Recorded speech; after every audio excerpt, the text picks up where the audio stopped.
is the Banana the Bee podcast, episode 16. This week, I opted out of eyelashes for those of you that can see me and those of you who can't, Dave. So, Dave, what's going on? How are you today?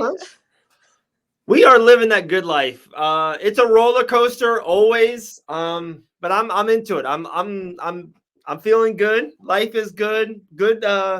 It was a good day today. It's getting better and better. I had a little heartbreak over the weekend. We're not going to get into it. You got me out of that. Like, you got me out of that dark spot for a couple hours. So that's what friends are for. We'll get into the Buffalo Bills lost in the playoffs in the most devastating fashion ever. It was so funny because I called you last night with the most exciting news in the world. I couldn't wait to tell you, and I call you. And you answer the phone, and you're just so quiet. It's like I never hear you like that. You're like, "Yeah, what's up, Tay?" Blah, blah, blah. Yeah. You're just like, "Hey, Tay, what's going on?" And I'm like, "Whoa!" Like, and you're like, "I'm just heartbroken." So in my mind, I'm like, something is really fucking wrong. Yeah. And you were just like, "The Bills lost," and I was like, "Oh my god!" I know. And it's so funny. I'm usually not like that. Especially, I used to be a lot more like that with like other sports, but like I feel like I've gotten out of it the older I get, and it's just now so much more into the fight game. I kind of do get like that sometimes when my favorite fighters lose or whatever. That doesn't happen really because my favorite fighters never lose anymore. Just throwing that out there, but it's just like this one it was so close. Like it got, I don't know. When it's like not real, it doesn't really hurt. But when you're like, oh, it's that real, it can happen. It hurt. It hurt. I was broken. Yeah. I saw you made a bet with Felicia Spencer, and I was like, she's babysitting the girls. I'm actually jealous. Okay. Before we get into that, I do want to kind of start this episode with this, and it's like I'm so happy we're doing this. We went on this run of like 5-6 guests in a row and always having a guest on, especially in the fight game world, and talking a lot about bare knuckle because you are the uncrowned champ of bare knuckle FC. And I heard you on an awesome podcast with our girl Maddie Levine. Mm-hmm. And I was just like, dude, you kind of said something. You're like, hey, yeah, like we talk all the time and I love how we talk. And I kind of like, that's how the pod was started. But then all of a sudden, like, it kind of got into this fight mode. I'm like, fuck it. Like, yeah, we got to let that go a little bit. Like, because this is the meaning of the pod. It's just, we're just chatting. Like, if people want to listen to our 30-minute unfiltered conversation, they can listen. Like, we'll have a fighter on once in a while because that's who we are in our circles and everything. But like, we got to go back old school. That's what I said. I was like, it's so hard not to talk about it because that's what both of us, that's our lives. That's both of our lives. So right. But we do have some pretty wild, like, random shit that goes on that nobody would even think happens. Completely unrelated. Back to the bet. So Felicia comes on the Dave Van Auken show every week on Fight Bananas. And she had like 2 picks and I had 2 picks, and they were like, she had the favorites, by the way. Like, she had the bet in favorites. I just had some good hunches on the 2 guys I picked, and they were the biggest fights. The first pay-per-view of the year last weekend or Saturday at UFC 270. And I won both of those fights. And we really did. Like, it was just one of those things, like, you always want to do something funny in a bet. Like, I don't want to win money from Felicia. I won't like accept money from Fee, but like, we want to do something fun. So like, I've been over a house to pick up something once. She's got her dogs are humongous. Like, her dogs are bigger than my 9-year-old son. They're like 100-pound dogs. So she's like, yeah, you're going to walk the dogs. Like, you're going to see how crazy it is to walk these massive dogs. I'm like, okay, shit. But if you lose, we got to think of something. And it was so cold. I think it was like Friday morning. I was walking the girls. It was freezing outside. And like, I know it sounds so stupid. I love walking the girls. I have my ear pods in and talking with someone or listening to something. And I love pushing them. But like, I know it sounds stupid. There's hard. I got to bring fruit snacks. I got to bring a pacifier. I got to make sure their feetsies are wrapped up. I got to make all this shit. It's perfect, right? Yeah. So I'm doing all this stuff and I'm walking them. I'm like, God dang it. I forgot one thing. And I'm like, this is the bet with Felicia. I'm going to make her walk the dog. So I did that 1-minute video, won the bet. And she hit me up today, actually. She's like, hey, I'm going out of town next weekend for Island Fights. I'm commentating with Jillian Robertson. Felicia's going out of town. She's commentating for Khabib Nurmagomedov's Eagle FC down there in Miami, Florida. Yeah. So like, we're kind of busy this week, but next week she's like, yes, I will come over to Port Orange, Florida, and I'll watch the kids for an hour or two. I'm like, there we go. That is so cool. I love it. And people don't realize how much, like, even just for us as parents, like, just that 1 hour of, like, no chaos. I don't know if I'm going to take a nap. I don't know if Susie and I are going to go to our favorite coffee spot. I don't know if we're going to clean during that hour or two, but not having to make sure to take care of the girls and making sure they're living life and making sure they got their bottles. It's going to be amazing. I can't wait. Yeah. Best bet ever. So last week, I just had like the craziest time. My son, for those who don't know, I have a 4-year-old and a 5-year-old. My 4-year-old is just unhinged, like wild, and he's so fearless. And last week he busted his nose at the gym with one of the curl bar like rack things after I just said like, don't touch it. Bust his nose. His nose bleeds for like an hour. And I've never seen him like bleed like that. So it really freaked me out. Not even 30 minutes later, we get home and Brody hits his face on the bathroom sink and had to go the next morning and get like derma bonded. He was going to need stitches, but they just like glued it. And it was just like, whew, it was just like the past couple weeks for me have been so stressful. It's been crazy. It's been crazy. The clouds are opening up. The sky is opening up. Things are starting to go my way. Some big stuff might be happening in the future. We'll talk about that in a second. We'll go back to the phone call. It's like a Disney movie. We're like preluding something. But so it's so funny. So you did something with MMA kind of this weekend, and I did something this weekend in MMA in 2 different parts. So I kind of like want to tell both of our stories. Of course, I'm a gentleman, ladies first. So what did you do this weekend and how was it? Tell me a story about it. I went to some local MMA fights. It was for Ram Fighting Championship, and it was all amateur show. But myself, Matt Hughes, Diego Sanchez, Stephen Wonderboy Thompson, we were all in attendance, and it was just cool to get to like go out and sit and watch some like local amateur fights. It was amazing because they put me cage side. It's the best, and it right? was so cool. So I just got to hang out in Charleston, eat some good food, and enjoy fights that night and come right back home. The best part for me of that night was an amateur kickboxer was coming out, and he's walking to the cage. And I'm literally right in the blue corner, like where my chair was. Like the corners were right in front of me. Right. This guy walks up, gets in the cage because they're having it in the cage. And he was kickboxing, and he gets up in the cage and turns his head to like go get his water before he fights. And he just looks at me and he goes, "Killer Bee!" And he like grabbed the cage. I don't even know who this guy is. He was like, "Killer Bee, I love you," like right before he fought. And it was just like the most awesome moment. And I was like, I hope that I just want you to win. He didn't end up winning, but his fight was like, it was like a split decision fight. Okay. And it was so close and was such a good fight. And that moment was like everything for me. It was so cool. That's awesome. That is pretty dope. It's still like, as much as whatever happens in our both professions in our career, but like still little stuff like that is the best. Oh, like, it was so cool. I like the same kind of thing. I had that moment, different, but same kind of thing. Like my heart like was on fire in a great way. So this weekend for me was Jorge Masvidal's iKON Fighting Championship down there, West Palm Beach, his very first show. Like, so this isn't GFC. Like everyone that we talk to, a lot of people in our circle, bare knuckle thinks, oh, this is GFC. No, like he has Game Bread Fighting Championship with the bare knuckle. This is with MMA gloves. Like this is like right underneath the Contender Series. Like they're trying to get young MMA talent into the UFC and into the Contender Series. So it was their first show.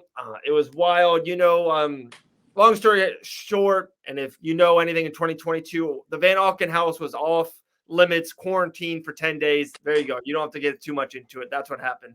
So like, I wasn't even sure if I was going to be able to go to the show. Right. And we got lucky. And when we did stuff the right way at the house, I'm drinking orange juice nonstop. And, I'm like freaking Wolverine. My body bounced back like a, super soldier. So I was good. So I went Friday. So I missed like weigh-ins and everything, but I went to the show and I walk into like the ballroom, into like the area of where the show is at. It's like the really nice convention center down there in West Palm. And it's awesome. The cage looks amazing. The arena looks amazing. The walkout looks so cool. And someone who like works the show, like, friends, and they're like, "Hey, Dave, did you see the interview room?" I go, no, I haven't seen it yet. I just like kind of just walked right in. They're like, go out and go to the right. So I'm like, okay, cool. So I go out of the venue, like I walk to the right, and there's like this black pole that's like holding a piece of paper. And I saw some when I walked in, it was like the blue corner or the red corner, like shit like that. And it had it, and I go to it, and it says the Fight Bananas interview room. I was like, Ah, damn, okay, okay. VIP.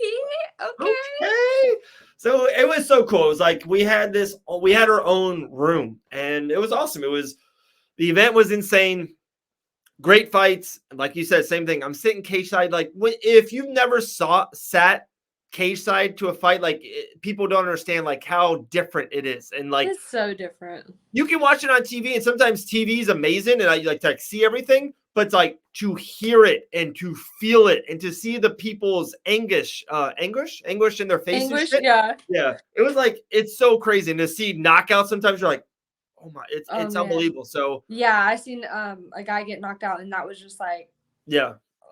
But then like I was right next to the corners, so like to hear the corners and like to see people either listening to their corner or not listening to their corner. Like I was sitting there listening to the corner, and I'm like cornering, and I'm not even in the corner, but I was so close. I'm like, I'm gonna tell them what I think too. I don't even care. But it was cool. I got to meet Matt Hughes, and he's so sweet, and like I just seen him and wanted to bawl my eyes out, and he's just the nicest, sweetest guy. And then Diego Sanchez was there. He is so funny. Did he eat food or drink any fluids? I think he might have had him a couple of beers. He might have had a couple beers. He was so cool. I always like seeing him because he's such a legend. He really is like a legend of the combat sports. What a G, like what a stud. And it's like anyone can say what they want at the end of the day about anybody, and like people like you. And I'm not saying that Diego has anything wrong with him, but like people will talk their shit and be like, "Oh, brain damage, CTE, blah blah blah blah blah." Right. But it's like even for me, like just being in the game, I could see how like having that long of a career and like going through all those things and all the things that are happening and lead up to where you're at now, and just like being like a little fucking out of your mind because this shit's like crazy. But no, he was super cool, and I didn't get to see Wonder Boy, but he was there. I seen him like across the room. But Matt Hughes, man, was so nice. It was really cool to see him, and it was just like, just makes you like appreciate all the little things. And he was just so kind, and it was cool to meet him, and to have people coming up to me and know who I was the best feeling. It was just so cool. That's awesome. That's so good. I know like how much you love kind of bare knuckle, and like I said, I wanted to kind of get into that phone call a little bit. But with you even sitting cage side and stuff, did you ever like, damn, that's kind of cool? Like I know you're not the best jits person, and you don't love that robe and that belt and everything. But did you get a little itch watching it, or hell no? Nah, like it was just like the funny thing is I got more of the itch for the kickboxing watching the kickboxing. But there was like a female MMA fight, and I kind of was like, where like one of the girls was getting beat up pretty badly, and I was thinking in my head, that girl wouldn't beat me up like that. Like that was really it. But kickboxing, like watching them just like, I don't know, it made me want to do it. I love throwing knees, I love throwing kicks and stuff, but not too much. But it was kind of like, ooh, like that looks fun. Right, that's so crazy. Nuts. So tonight, right before I got here, and we kind of talked about this a little bit. Are your boys into Encanto? Into what? The movie Encanto. Okay, let me just say, Carson put that movie on. Mm-hmm. He was like, "I've never seen this. I seen a commercial for it. I want to watch it." And we started watching it. And I was so into it, but I haven't finished it, and I've only seen bits and pieces because like we were watching it and we were all into it, and then we would start playing with like Legos or something and kind of like miss huge parts of it. But that movie was so good from what I saw. It's like, when people like say this and they exaggerate, we probably, especially because we were in the house locked up for 10 days a couple of weeks ago, we probably seen that movie over 50 times already. Like it is the like the thread of the Van Auken house right now. And Dylan, who was The Greatest Showman, you know this, like he just loves to sing and dance. And this movie is like all so much singing, so much dancing and everything. He loves it. And now the best part is this is like where like my heart is like so getting into it. Like the girls are getting old enough. They're, you know, a little bit over 2 now. And they're starting to like dance and feel stuff. And like their personalities, like when a good moment happens, they cheer. And when it gets like scary, they'll kind of cuddle up. Like they're starting to get into the movies and stuff now. It's like so good. I just like I've seen the movie so much now. I just watch the kids watch it and just kind of like vibe off their reactions. It's so good. Yeah, Carson was obsessed with Trolls. Yep. For the longest time. And I remember there was like some insane record on Netflix for someone who had watched a movie a certain amount of days in a row, a certain amount of times in a row. And I'm like, dude, this guy ain't got shit on my kid watching Trolls. My kid watches Trolls 20 times a day, every single day. Did not want to watch anything else. I know every word to all the Trolls movies. Yeah. And it's like, I actually love kids movies. But yeah, the Trolls was like the big thing. But he actually wanted to watch that movie. We need to finish it and like watch it all the way through because it was really good from what I saw. It's so good. Like people put that on Facebook like once a week or once every 2 weeks. Like, oh, how many movies do you know every word of? Or how many movies can you say you saw 10 times? I'm like, what the fuck is that? Like some of these, like I've seen Nemo 100 times, Cars 100 times, Toy Story 1 literally 300 times. Like, what are these people talking about 10 times? Like they don't have kids.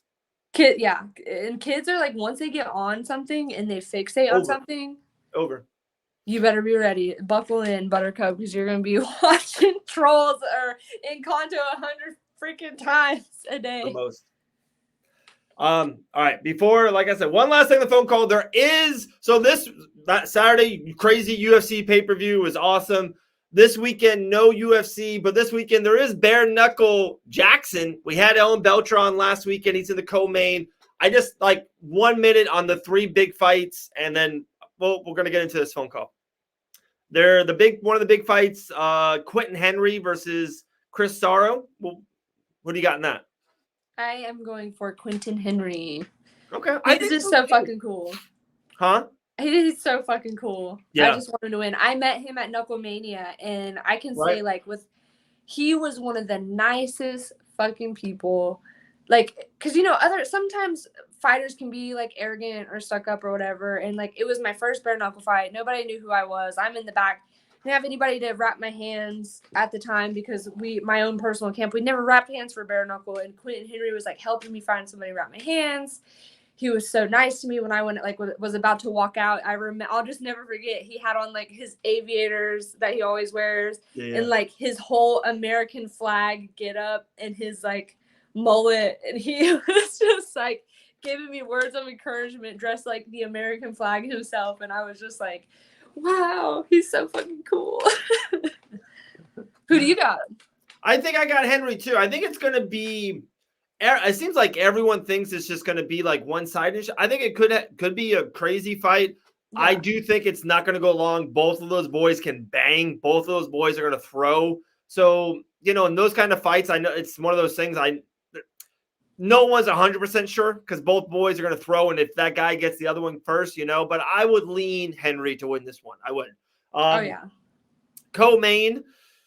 I respect Bobo. I even like Bobo. I love watching Bobo fight. This fight is Ellen Belcher's. Like Ellen Belcher, I think people are going to realize how just talented he is, technique, skill. I think Belcher's going to win. I agree. I mean, I totally think that Bobo is an OG. Him and his wife, they seem like really cool. I've never met them in person yet. They're great, but like I'm just such a fan of Alan Belcher, and like it's just that's just I'm such a fan of his, and he really like just listening to him talk and stuff. The way he trains is different. Like you don't really hear of too many people training their brain on top of like doing all the dieting, the strength training, the boxing, just everything all wrapped into one. Like he takes it so seriously and has it like down to such a science that like I'm excited to see it all pay off. Yeah, no, I'm with you. Can I tell you something so funny though? Yeah. It's so random. Like this is so random. The other night I had a dream, and I'm gonna tell you who was in it.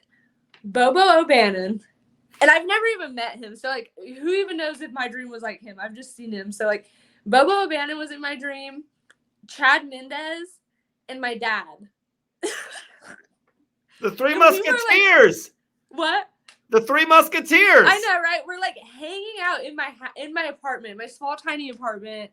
I don't even like really remember the dream, but it was like I just remember Chad Mendez and my dad and Bobo O'Bannon were like hanging out, and I was like the host for them to like hang out and like talk about hunting or something. It was like the weirdest dream, but they were all three there, and I was just like, I woke up and I was like, I don't know what the universe is trying to tell me about like Chad Mendez, Bobo O'Bannon, and my dad, but all right, whatever. All right.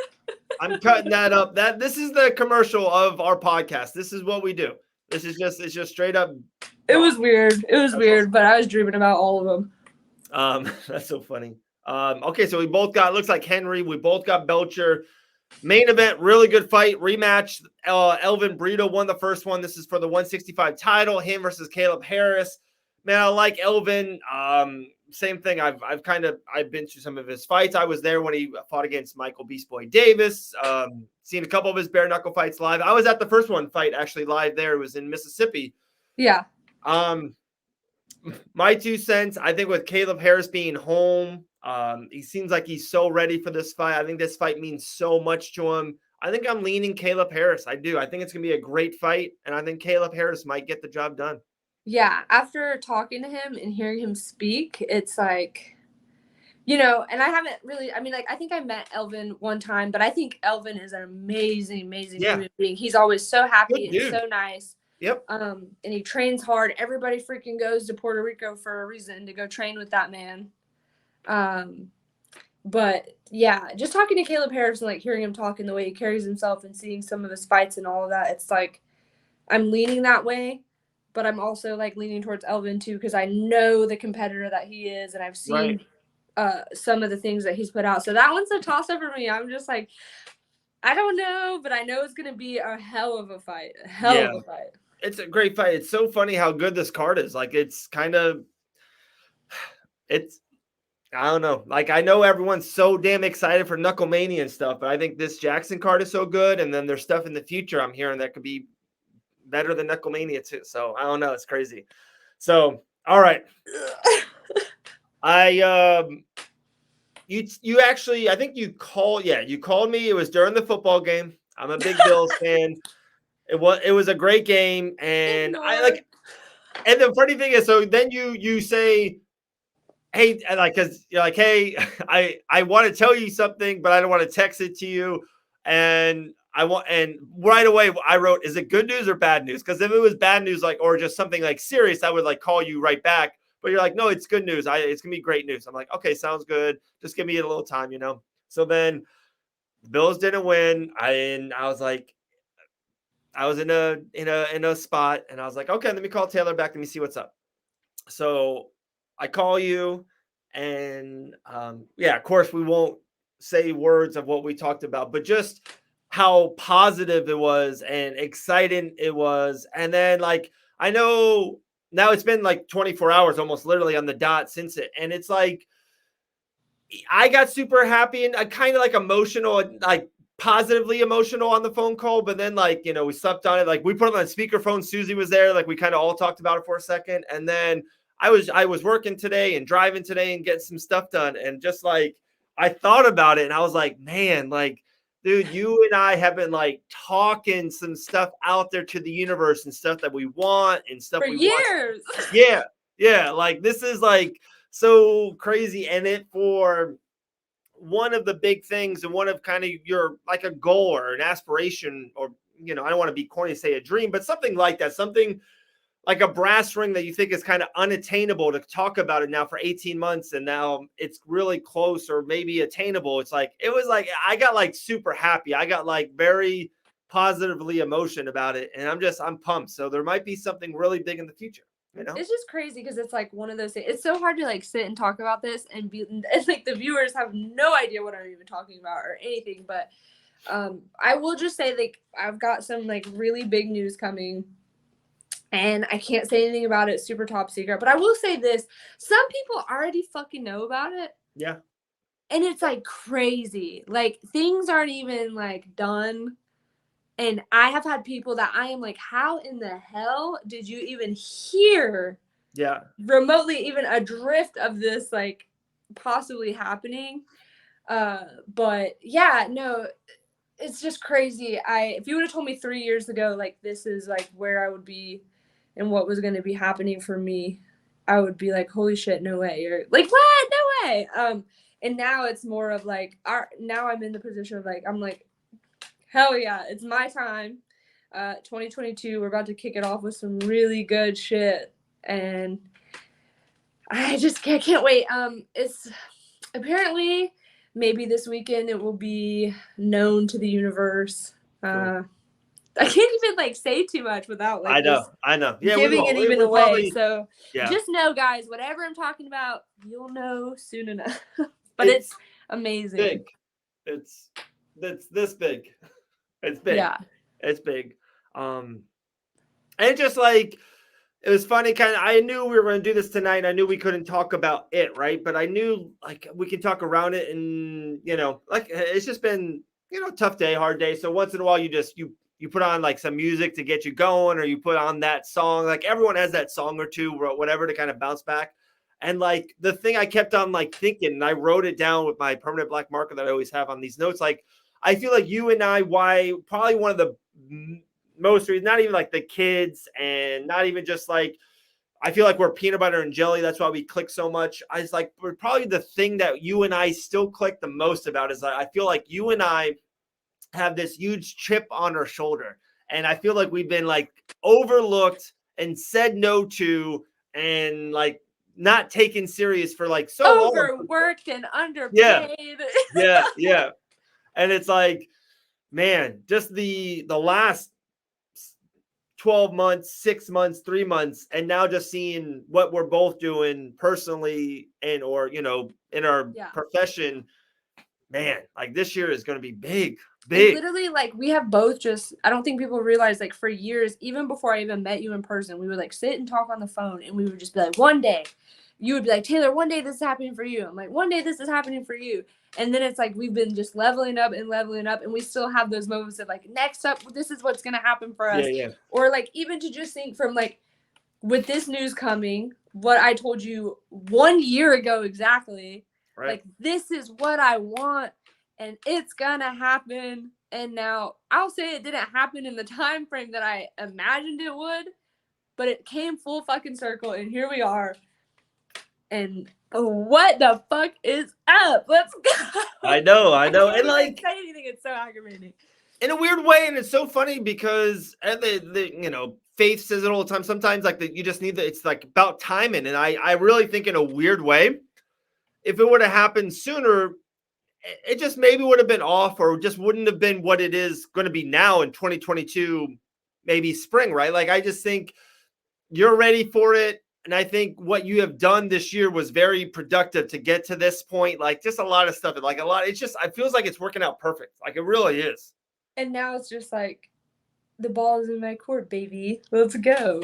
Let's go. Crazy. What a weird innuendo of an episode to just be like, yeah, so many good things are happening, but we cannot tell you what's happening. I know. But it's funny if it does drop this weekend at that Bare Knuckle Jackson show. If it does, like the next couple of weeks on the podcast is going to be bananas. It's going to be crazy. Like, I hope so. If not, we'll see. And for those of you who don't know, like in the game, in the industry, you can't say things or even talk about things or even do anything until they give you that okay, go ahead. So I'm literally saying all of it without saying it at all. It's just that's it. It is what it is. We'll see. Yeah. I think we did good. I think we hit on it, but I just thought it was just so like us, because how you call it, like it was just like I was in a rut. I was in a bad thing, and then you called and said that. I was like, wow. Like, and I wrote something about it, like stuff comes and goes, even like, objects, iPhones, money, whatever, good, bad, whatever, stuff comes and goes, but like stuff that stays forever, or, is like relationships and friendships and kinships and shit. So it's like, it was awesome. It was crazy. It was so good. Wild And I'm time. such a jerk. You were like, I like really thought something was like so seriously wrong. And you were just like, the Bills lost. And I would like start laughing. I'm like, what? Every single man that's watching this show that has like their favorite team, I bet you I want to comment on it, send me a DM. They all will have my back. I know every single guy. They will be I just like, don't understand football, but we had this analogy. I told you, I'm like, oh, okay. So like for me, when Anderson Silva lost for the first time, and it was like broke his leg and like all of that, like that shit, I was in a Buffalo Wild Wings crying. Right. There you go. And you were like there it is. Like that's what it's like. Yeah. And it's so funny because like now like I transitioned to it that way too, because it's so much of my time and energy are into, the fights, and not even that, like, this, like, it's into, because like I go to so many of this amateur shows or regional shows. So like I'll talk to a fighter, like so many people in my business talks just to UFC fighters that are already been there. I'm like, that's cool and all, but like I've been talking to people like when they were 23, when they weren't in the UFC, and it wasn't cool to talk to them. And like we have a real good solid bond, and we're like real with each other. And now when they make it, it's even better. But like when they lose, it's like, man, when Felicia Spencer lost to Amanda Nunes, I was like, I was hurt. I was like, because we've connected. She's been on the show so many times. She was fighting the greatest female fighter of all time for the championship. And it was like the biggest opportunity of her life. And it was just so big. And, it didn't go her way that night. And I was just like, I was in a rut for like 2 days. I was like, man, that stunk. Even when I fought, you were like, I was just like, because it's different, like, especially when you have a personal bond with somebody, it's just like, but I didn't have a personal bond with Anderson Silva. I was just like obsessed with him. Like he was definitely one of my number one like inspirations, like becoming a fighter. And like I watched every single fight of his. I would go to Buffalo Wild Wings and pay my cover charge and only order a water because I was so broke, and sit there and watch Anderson Silva fight. And like when he lost, man, I just let out like a scream in Buffalo Wild Wings, and I was like, no. That's so crazy. So I kind of want to go through that real quick, and then we'll end it. We'll roll. We'll do a shorter one tonight. Like I said, hey, this is just us. We're just chatting. You guys are welcome to the chat. So for the first fight, your first bare knuckle fight, Knuckle Mania 1. Yeah, I remember I was going crazy. Just because too, I felt a little bit like I'm going to try to say this the night like a weird way. Like I felt I introduced like you to Dean and you to like, Malky and Abe and FRM and stuff. So like they really didn't know you like they do now. Yeah. And I did. So I was like, no, like guys, like this is it. Like we're ready. Like this is gonna go. And like they were like amped, but not like me. I was like so like I don't know. I can't even explain it. It was like I don't know. I can't explain it, but it was and then it was the greatest fight ever. It was the nuts thing ever. So then the second fight versus Cassie Robb, I couldn't go. I forgot why. I was doing something the week before, then something with the kids, and I couldn't make it. Yeah. But then I'm watching it at home, of course. And I even think all the kids are in bed. And then it was one of the best. Same thing. It was 26 seconds, one of the craziest things ever. And I'm yelling so loud, but with no sound. Like you can't wake up the kids. I'm like going crazy. I'm like punching the screen myself. We even did a FaceTime or an Instagram live that night. Remember that? Yeah. So that was that. And then this last fight for Hannah Guy in Tampa just 2 months ago, we were there for that, it was the craziest experience ever for me because like I was in the back, I was in your locker room, I was taping stuff. Right next to me. You were getting warmed up. I was with you. Like you walked out to the thing. I'm like literally walking with you. I was like, this is crazy. Like I had like goosebumps. And then that fight was crazy as well too. Fight of the night as well. And it was just been wild. Been crazy. What a freaking wild ride, man. I went from fighting in gymnasiums to fighting in arenas, baby.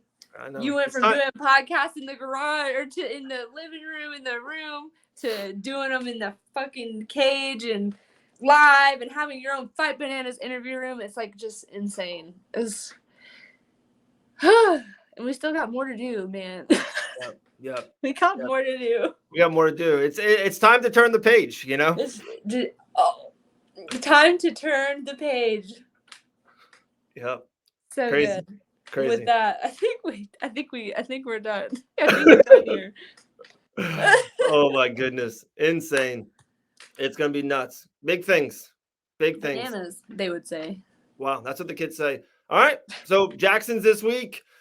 Tay, yeah. Dude, you know what we gotta do probably next time? We have to do like something with I think we gotta do something with like a sponsor or something. Oh, dude, I gotta send you those shirts. I wore that Banana The Bee shirt at the iKON show. Fire. People went crazy for it. Hell yeah. That Like, thing went was nuts. fire. Yeah. Yeah. So So fire. I want to do like more stuff with the fans about shirts and giveaways and people get shirts and buy shirts. Like I want to start doing that. So we'll do that soon. So just big stuff is happening. That's it. Let's go. Episode 16. All right. Here's a $7,000 outro.